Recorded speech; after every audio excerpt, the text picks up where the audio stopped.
Assalamualaikum warahmatullahi wabarakatuh. Nah, di video kali ini saya dengan rekan saya akan melakukan sosialisasi di mahasiswa S1 Teknik Sipil mengenai SDGs ke-14, yakni tentang ekosistem laut. Nah, sebelumnya perkenalkan, nama saya Muhammad Aldin Agulo dengan NIM 24050724253. Dan rekan saya. Dan saya Zidane Nandra Daryono dengan NIM 240507241119.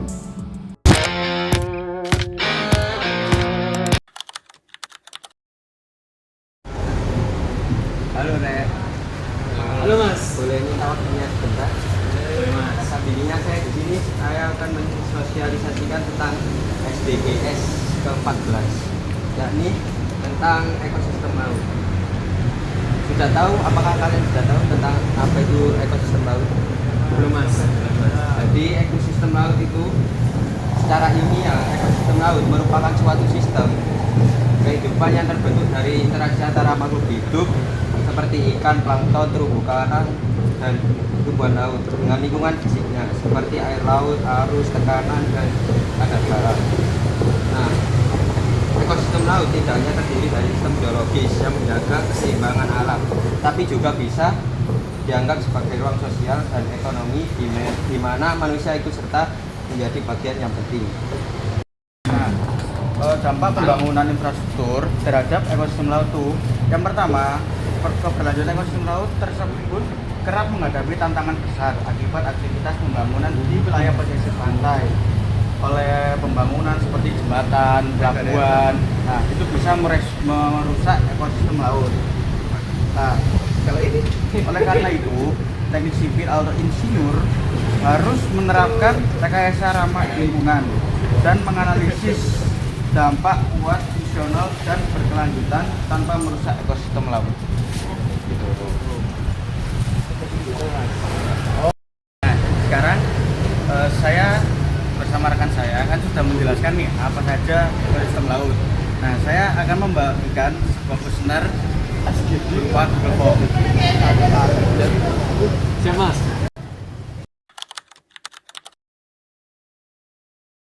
Pertanyaan pertama, apakah menurut Anda pembangunan infrastruktur perlu memperhatikan dampak lingkungan laut?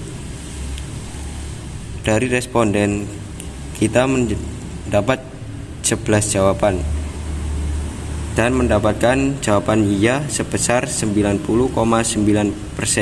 dan mendapat jawaban tidak sebesar 9,1%. Pertanyaan yang kedua, apakah sosialisasi ini menambah pengetahuan Anda tentang pentingnya pembangunan berwawasan lingkungan?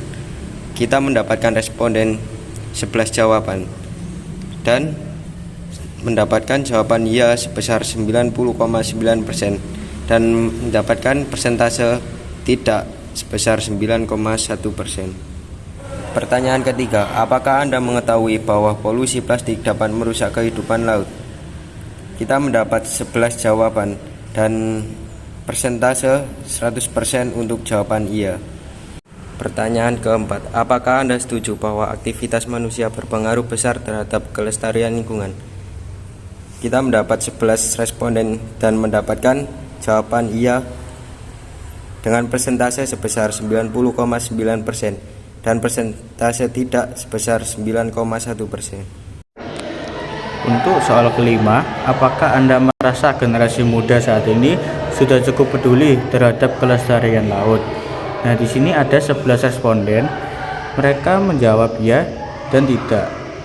Nah, presentasi untuk tidak itu lebih tinggi karena generasi muda saat ini kurang untuk menjaga kelestarian laut.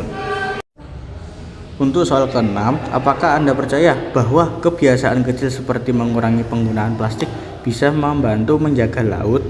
Nah, dari 11 responden yang menjawab, banyak yang menjawab ya, karena membuang sampah di laut juga bisa mempengaruhi ekosistem laut dan merusak terumbu karang.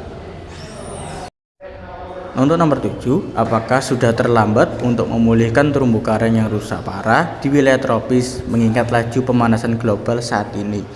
Dari 11 responden yang menjawab, banyak yang menjawab tidak, karena tidak ada kata terlambat untuk menjaga ekosistem laut.